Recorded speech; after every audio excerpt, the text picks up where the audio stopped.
रात के लगभग 2:30 बजे के आसपास का वक्त रहा होगा।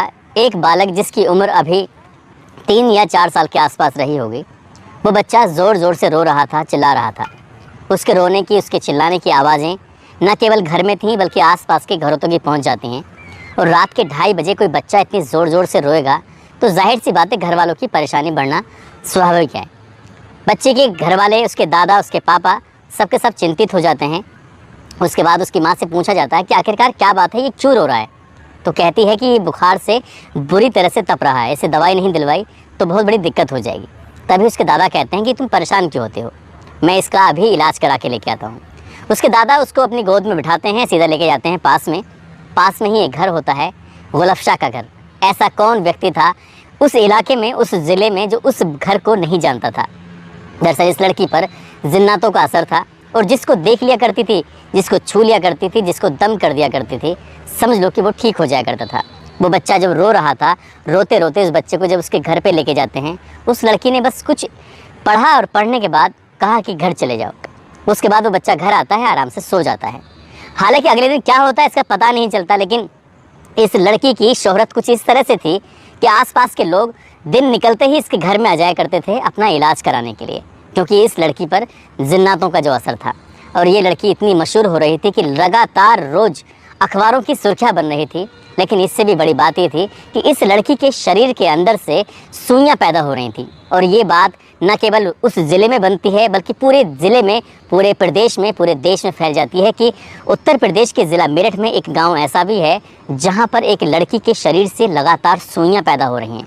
जब उसके बाप से पूछा जाता है, उस लड़की का बाप कहता है कि ये सिर्फ अल्लाह की मेहरबानी है, खुदा की कुदरत है और इसकी वजह से न जाने कितनों का भला हो रहा है। तब ये लगातार जब अखबारों में खबर छप रही थी, तब सब लोग ये जानना चाहते थे कि आखिरकार इसके शरीर से सुई क्यों पैदा हो रही हैं। आज की कहानी भी उसी लड़की की है, जिसको सुनने के बाद आप बहुचक्के रह जाएंगे, आप परेशान हो जाएंगे, सोचने पर मजबूर हो जाएंगे कि लोग अंधविश्वास के चक्कर में कितने पड़ जाते हैं। आदाब, नमस्कार, सत श्री अकाल। मैं उस्मान सैफी आज की जो सच्ची घटना सुनाने जा रहा हूँ, ये सच्ची घटना है उत्तर प्रदेश का एक ज़िला है मेरठ, और मेरठ ज़िले की एक थाना लगता है, इसका नाम है किठौर क्षेत्र का एक गांव। दरअसल वहाँ की रहने वाली 14 साल की गुलफ्शा नाम की एक लड़की, जो बेहद खूबसूरत, और उस लड़की के पास हर कोई सुबह सुबह पहुँच जाया करता था अपना इलाज कराने के लिए। कहता था कि बेटी एक बार दम कर दो। असल में दम होता है, कुरान शरीफ की कुछ आयतें होती हैं, उसको पढ़ना होता है, पढ़कर फूंकना होता है। जैसे ही फूंकते हैं तो समझ लो सामने वाले को सेटिस्फेक्शन मिल जाता है कि अब मैं ठीक हूँ, और करने वाला इस तरह से करता चला जाता है। कभी पानी में दम करता है, कभी किसी खाने की चीज़ में दम करता है। ऐसे ही लड़की दम करती थी। और इस लड़की के बहुत सारे लोग ऐसे होते थे जो हाथ चूमते थे और हाथ चूमकर अपनी आँखों से लगाया करते थे। ये सिलसिला लगातार चल रहा था और लगातार ये खबर अखबारों में छप रही थी। अखबारों में खबर कुछ इस तरह से छप रही थी कि एक लड़की ऐसी है जिसके शरीर में सुई पैदा होती हैं, और ये सुई अचानक, ये कुदरत की देन है और इस पर जिन्नातों का असर है। आधा पेज की कवरेज और साथ ही इलेक्ट्रॉनिक मीडिया के लोग जब लगातार इस लड़की से बातचीत कर रहे थे, लगातार बातचीत करने के साथ साथ उसके बारे में अखबार में छाप रहे थे, टेलीविज़न पे ये खबर चल रही थी, तो लोगों के अंदर और उत्सुकता पैदा होती है। और लोग, आसपास के गांव के लोग इस गांव में आते थे ये देखने के लिए कि आखिरकार क्या हो रहा है। मीडिया का यहाँ पर पूरी तरह से जमघट लग चुका था और मीडिया के लोगों ने मेरठ कॉलेज का, जो मेडिकल कॉलेज है, वहाँ पर दस्तक दे दी और जाकर डॉक्टर साहब से पूछा कि डॉक्टर साहब आखिरकार ऐसा कैसे हो सकता है कि एक लड़की के शरीर के अंदर सुई पैदा हो रही हैं, सुई बन रही हैं। तब वो कहते हैं कि हम उस लड़की को बिना देखे कुछ नहीं कह सकते, आखिरकार क्या माजरा है ये हम नहीं जानते। दरअसल वहाँ नज़दीकी डॉक्टर ने उसका उपचार किया था। उपचार करने के दौरान जो ऑपरेशन किया, ऑपरेशन से उसके अंदर सुई निकली थी, और सुई कुछ अलग थी। जैसे क्या हम सुई और धागा होता है जिससे सिलाई करते हैं, उसके पीछे जो सुई में धागा लग जाता है, वैसे ही सुई थी और वो उस शरीर से निकल रही थी। और जब ये बात, ये सब चीज़ें अखबारों के माध्यम से लोगों को पता चलती है तो लोग वाकई आश्चर्यचकित थे। एक तांत्रिक ने कहा था कि जिन्नात इसके अंदर लोहे की शक्ल में प्रवेश करते हैं और इसके शरीर में जगह जगह दर्द होगा, और जब दर्द होगा तो समझ लो कि इसके अंदर जिन्नात ने प्रवेश कर दिया है, और जब ये जिन्नात आता है तभी लोगों को फ़ायदा होगा। बस लोगों को इसी तरह से इंतज़ार था और 8 महीने से लगातार ऐसे ही उसके शरीर में दर्द उठता था।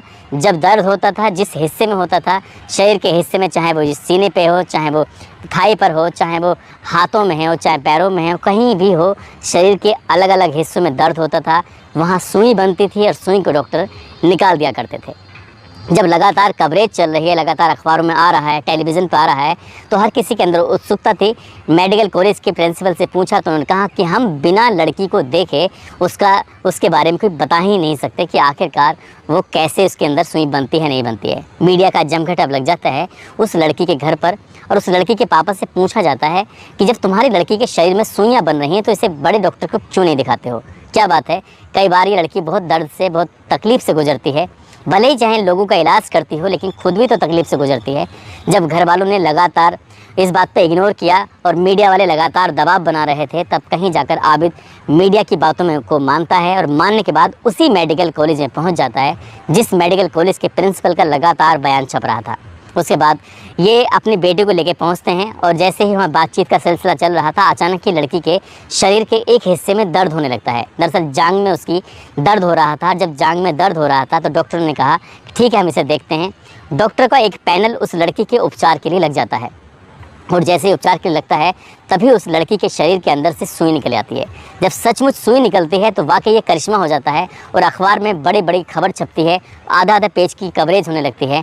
अब न केवल उस डॉक्टर के दिमाग में दर्द होने लगता है बल्कि पूरे इलाके में सनसनी फैल जाती है कि अब तक तो छोटे डॉक्टर इसका इलाज कर रहे थे, लेकिन अब तो मेरठ कॉलेज के जो मेडिकल कॉलेज है उसके बड़े सीनियर डॉक्टर इसका इलाज कर रहे थे, उनके सामने भी सुई निकली है।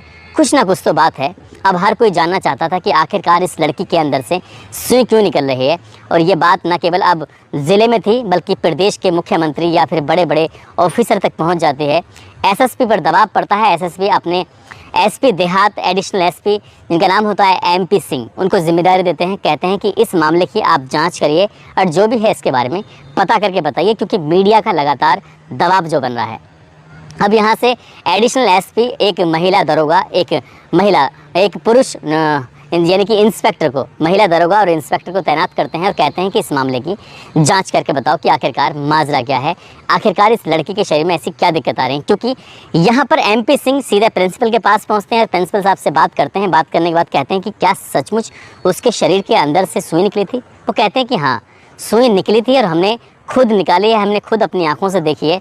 दरअसल वो सुई सामान्य नहीं है बल्कि फैक्ट्री मेड है, जैसी फैक्ट्री के अंदर बनती है, लेकिन फैक्ट्री के अंदर बनने वाली सुई उसके शरीर से निकल रही है। बस यही आश्चर्य है। यदि वो सुई असामान्य होती या फैक्ट्री मेड नहीं होती तब यकीन किया जा सकता था, लेकिन ऐसा लग रहा है जैसे किसी की शरारत हो। अब ये शरारत किसकी थी, बस पुलिस वाले यही जानना चाहते थे, इसलिए महिला दरोगा और इंस्पेक्टर की तैनाती कर दी जाती है और इंस्पेक्टर साहब महिला के साथ पहुंच जाते हैं उसी गांव में और ये पता करने की कोशिश करते हैं कि आखिरकार इस लड़की के साथ पहले पूर्व में क्या क्या हुआ था।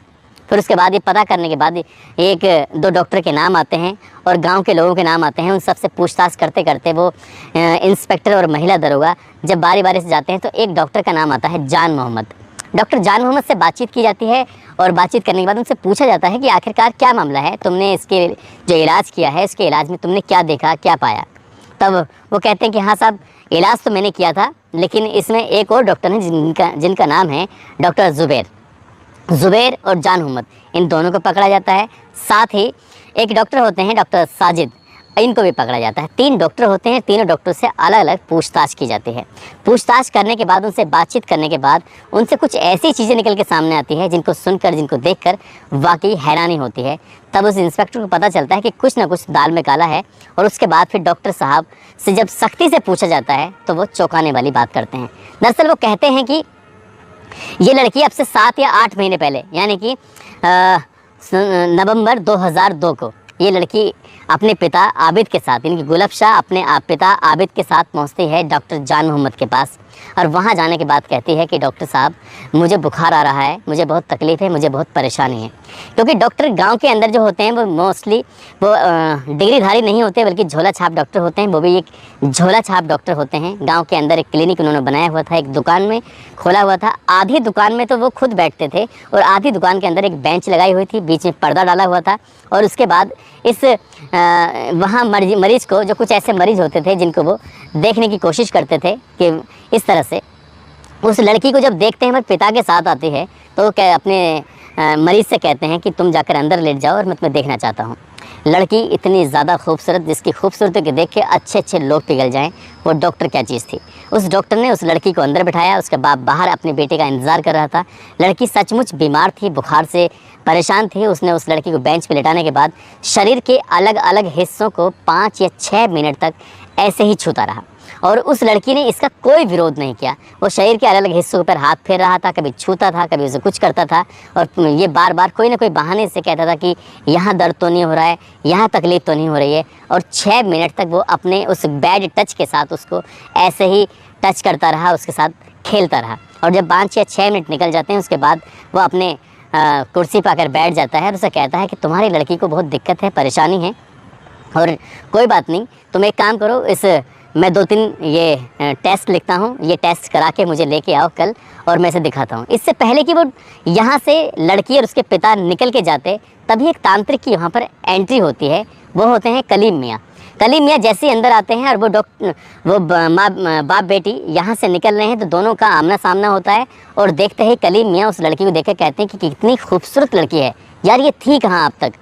तो इसी बात पे डॉक्टर साहब कहते हैं कि यार मुझे भी इससे प्यार हो गया है, मुझे भी इसे मतलब मन करता है कि मैं इसे अपने पास रखूं, अपने साथ कुछ इसके साथ करूं। जब एक तांत्रिक और एक डॉक्टर यानी कि झोला छाप डॉक्टर जब आपस में दोनों बातचीत करते हैं तो इस बातचीत के सिलसिले में इन दोनों ने एक प्लानिंग की। उन्होंने कहा कि मैंने कुछ इसमें दवाइयाँ लिखी हैं, कुछ ऐसे टेस्ट लिखे हैं, ये लड़की कल दोबारा से यहाँ पर आएगी और जब आएगी तो कुछ ना कुछ ऐसा कुछ नया करना चाहिए जिससे कि बात बन सके।